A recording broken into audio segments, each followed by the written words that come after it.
Now, Ghana's economy is expected to rebound to the 5% bracket next year. According to rating agency S&P, the economy will expand by 5.1% and further to 5.4 and 5.5% in 2024 and 2025, respectively. There's more in this report. The rating agency affirmed its 3% gross domestic product growth rate for Ghana this year, slightly higher than the government forecast of 2.8%. For the size of the economy, S&P projected $68 billion, same as last year. The size of the economy is also estimated at $67 billion in 2024 and 2025 respectively, from a high of $79 billion in 2021. The size of the Ghanaian economy has contracted significantly due to the exchange rate fluctuation, where the cedi lost significant gains to the dollar. For GDP per capita, S&P projected about $2,000 in 2023, same as 2024. It is, however, expected to fall to about $1,900 in 2025. The GDP per capita stood at about $2,500 in 2021, post-COVID-19. But an economist has described as bullish S&P's forecast of a 5% rebound of the economy. Speaking earlier on the marketplace, research lead at GCB Capital Carriage Boti said due to national elections, which are expected in 2024, he expects a slow recovery contrary to the rating agency's projection. You expect the government to embark on some front-loaded fiscal consolidation. That will mean that capital expenditure, growth-enhancing expenditure won't be as much as possible. I think expenditure will be restricted to the non-discretionary expenditures and, of course, the social interventions that are needed to keep the economy running, while we work critically to resolve the debt problem and the fiscal imbalances that are there to create space for more targeted and growth-enhancing spending in the future. And so with that backdrop, 2024 growth projection, as they look at it, about 5%, sounds to me a bit bullish. And we were looking at something just around the levels of 2023 or even slightly slower, given the scope of fiscal tightening that we expect during the IMF program, and especially in the first year of the IMF program, which might mean that job creation, infrastructure, and growth-enhancing expenditures could be curtailed a bit. We would not expect a lot of flows into maybe the growth-enhancing sectors like we would have seen in a normal year, really. But that said, 2024 is an election year. We've seen in 2016 and even 2020 that despite the difficulties and the urgent need for consolidation, we've seen reasons where, or we've seen instances where governments have overblown their budget a bit. So maybe in the event of such unlikely happenings, unlikely because we are under a program, in the event of such unlikely happenings, then we could see some more expenditure than usual in an election year, which might prop growth a bit. But again, 5% looks to me a bit more bullish than what the details would have suggested. Now, the Bank of Ghana is taking steps to provide importers of petroleum products with the required dollars to support their operations. The central bank, to this end, has sold $30 million to the bulk oil importers to finance import of petroleum products for the next 2 weeks. But how will this impact prices at the pumps? Judge Riafi has more. Adequate supply of dollars to the bulk oil importers have always played a very important role in impacting on prices of petroleum products. Limited supply had gone a long way to increase prices at the pumps. The development forced most of the oil marketing firms to use what they call forward US dollar rates in pricing of petroleum products. That is, if they project that the Ghana cedi would depreciate going forward in the next 2 weeks, or they don't have the required. Oil importers have always played a very important role in impacting on prices of petroleum products. Limited supply had gone a long way to increase prices at the pumps. The development forced most of the oil marketing firms to use what they call forward US dollar rates in pricing of petroleum products. That is, if they project that the Ghana cedi would depreciate going forward in the next 2 weeks, or they don't have the required dollars, then they will increase prices at the pumps further. However, some analysts have argued that with the prompt supply of dollars to these importers and the Gold for Oil program, the expected reduction in prices of petroleum products could be sustained maybe for more than a month. The National Petroleum Authority in a recent statement argued that they expect prices to witness some significant reduction in the month of March 2023. The authority is linking it to the Gold for Oil program and improved dollar support coming from the Bank of Ghana. The action by the central bank has also helped in stabilizing the Ghana cedi in recent times. This because it has reduced the demand for dollars on the main market coming from the bulk oil distributors. The Chamber of Petroleum Consumers have also projected that prices will come down from tomorrow. Based on its internal analysis, reduction in prices of petroleum products could impact on prices of goods and services as well as transport fares if it is sustained for a long while. Now, some of the country's international bondholders are pushing for equity with regard to restructuring of Ghana's debt by the government. But could these concerns affect efforts to secure an International Monetary Fund bond approval for Ghana's program by the end of next month? There's more in the following report. This follows reports that government is expected to propose a haircut on the principal and coupon payments on the Eurobond. This hasn't gone down well with some of these investors. This because they maintain that this was not the case when it came to the domestic bondholders, as well as government even going ahead to offer exemptions to some category of domestic bondholders. They also raising concerns about the Ministry of Finance's plan to exempt Ghana's bilateral partners from the proposed debt restructuring of the $29.2 billion of external debts. The Euro bondholders' debts is pegged at $13.1 billion. One is not sure for now how these disagreements with some of these bondholders might affect the process in securing a deal with these investors on time to help the country secure the IMF board approval for Ghana's economic program by the end of next month. The Euro bondholders have also put together a creditors committee to engage the government of Ghana. The IMF has maintained that it only needs commitment from these creditors that they will participate in the debt exchange program, or let's say they will help in financing Ghana's program when it comes to restructuring of its debts. The country's consumption of cocoa and chocolate products have increased significantly from an average of 0.5 to 1 kilogram annually, according to the Ghana Cocoa Board. This it describes as a huge milestone considering the low level of consumption in the country previously. Speaking to inaugurate the National Planning Committee of the Promotion of Cocoa Consumption in the country, Chief Executive Joseph Wahin Adu said the country needs to consume more locally produced cocoa products to enable cocoa farmers to get more value. Here's more.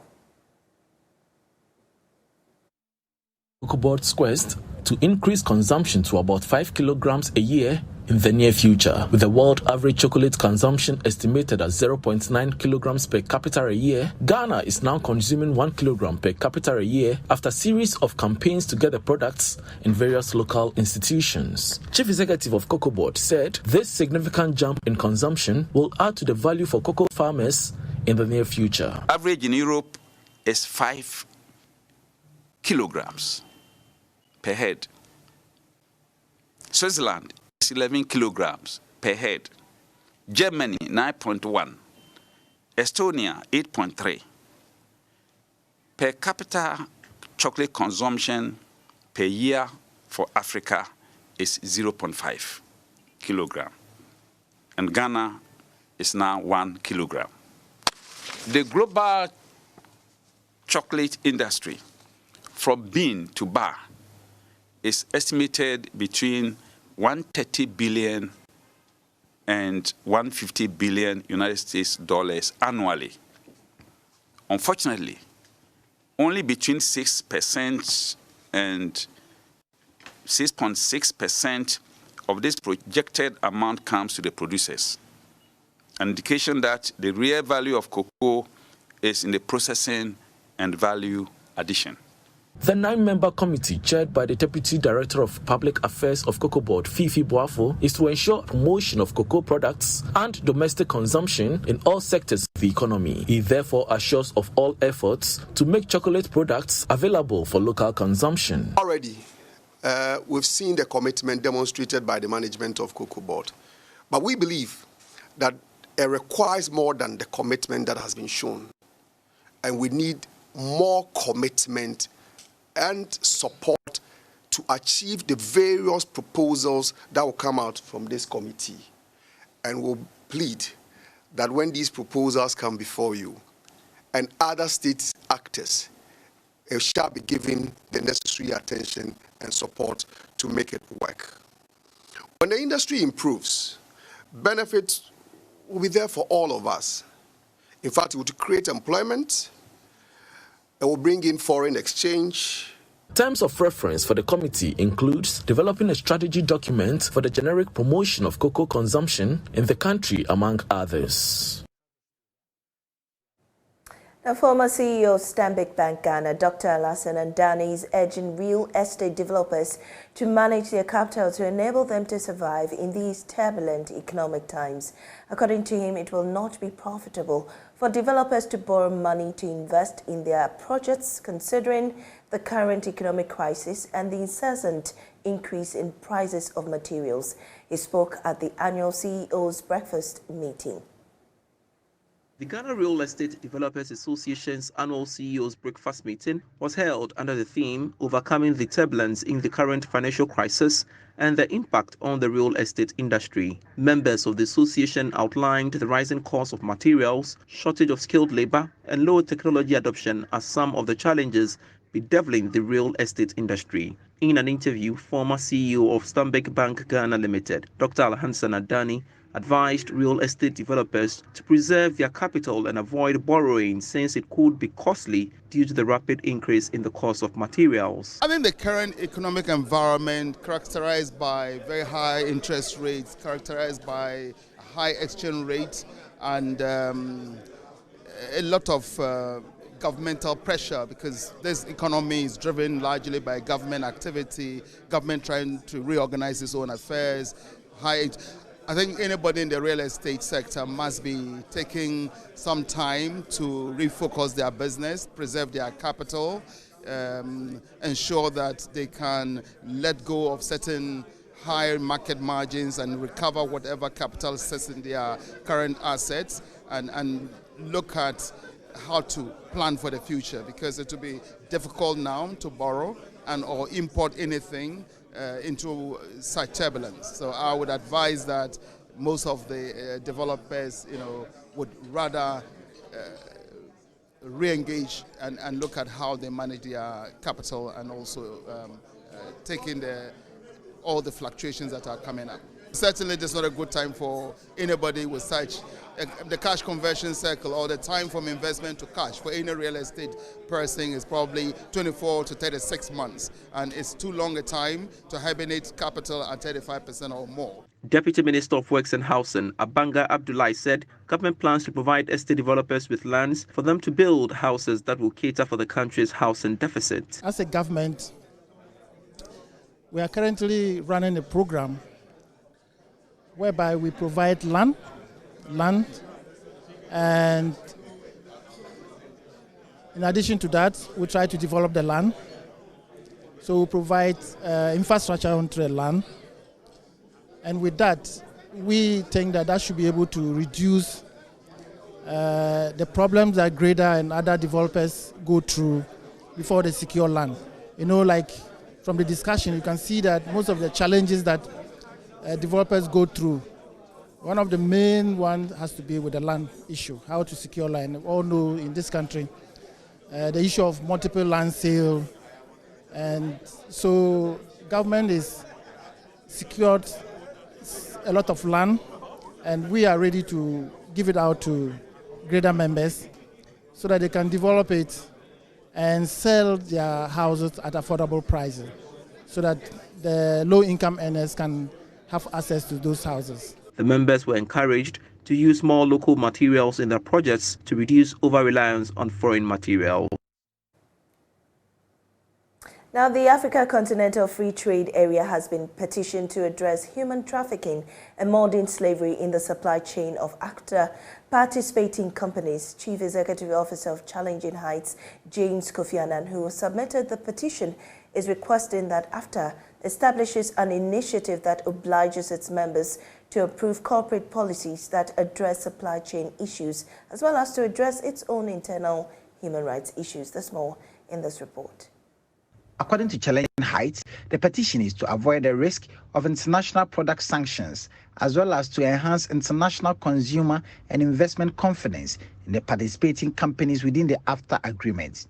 Chief Executive Officer of Challenging Heights, James Kofi Annan, says they are requesting of AFTA to set up a unit to monitor compliance and for the unit to work with other member countries to facilitate the passing of due diligence legislations. Human trafficking and modern slavery has become an issue globally.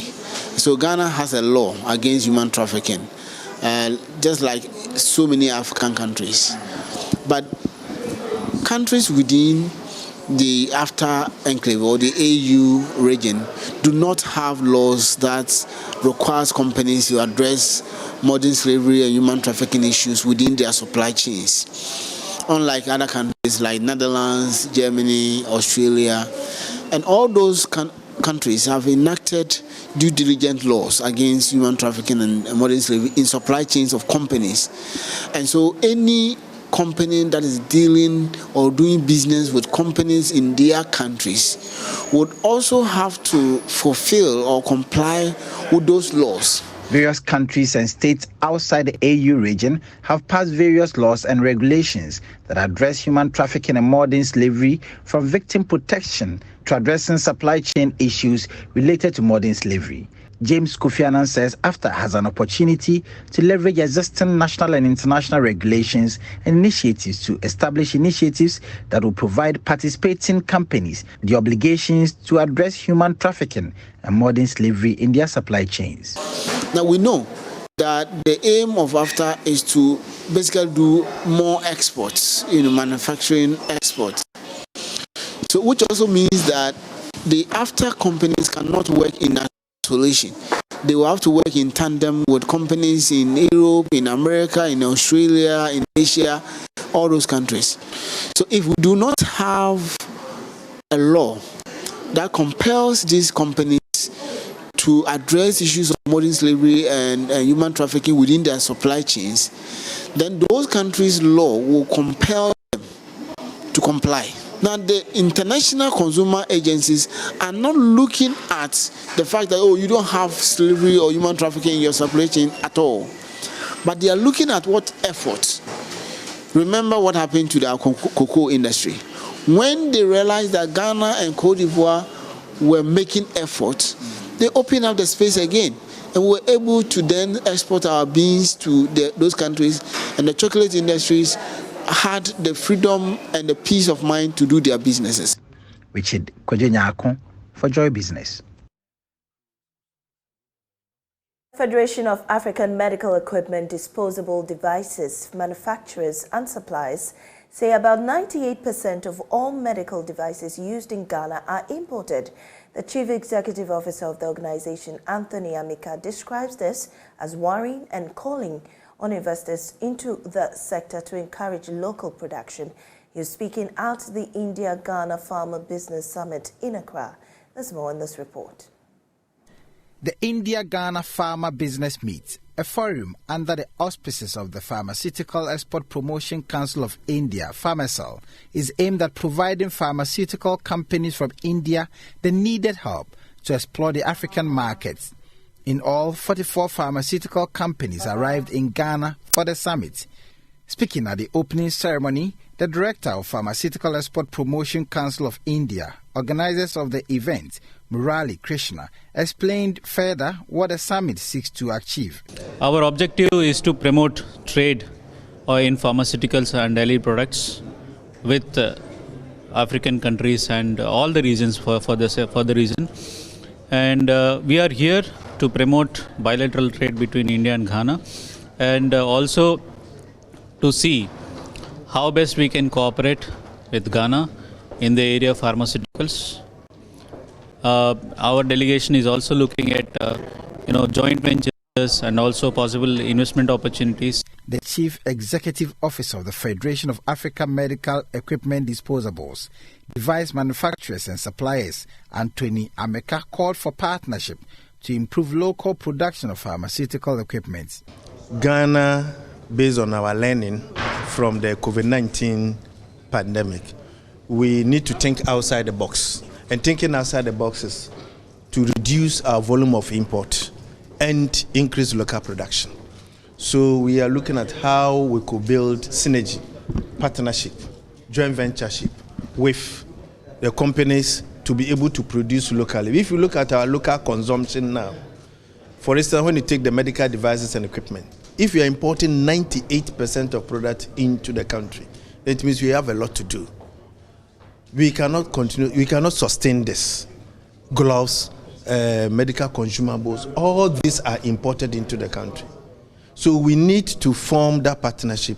They have the technology. The Indians have the technology. So we need to form that partnership to have that technological transfer for us to be able to produce locally to feed the health sector.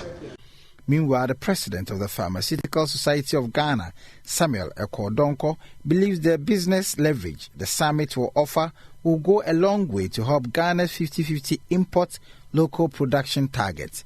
I believe that this dialogue is going to strengthen the relationship between pharma companies in Ghana and that of India. We also believe that it's going to help a lot of companies who would want to expand or grow, especially some of the pharmaceutical companies that are yet to go into wholesaling or go into importation will have a unique opportunity to have a B2B meeting with their businesses. Some of these exporters or India pharmaceutical companies will look at the opportunity now to be able to go into manufacturing and start looking for partners to go into manufacturing. Currently, 30% of pharmaceuticals are manufactured in Ghana. There's an opportunity for us to be able to use leverage and be able to increase that number. For us as strategic, for Pharmaceutical Society of Ghana, we hope that in future we'll be able to do 50-50. Prince Kwame Koduga's report read to you.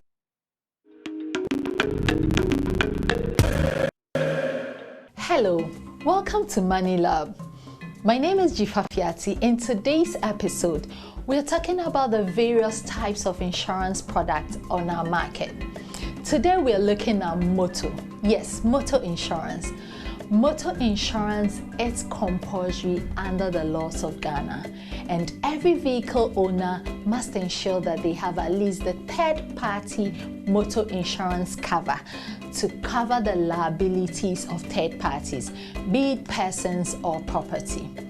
Again, we have the motor fire and theft policy that provides an additional cover of fire in addition to the third-party liabilities. The mother of all motor policies is the comprehensive cover.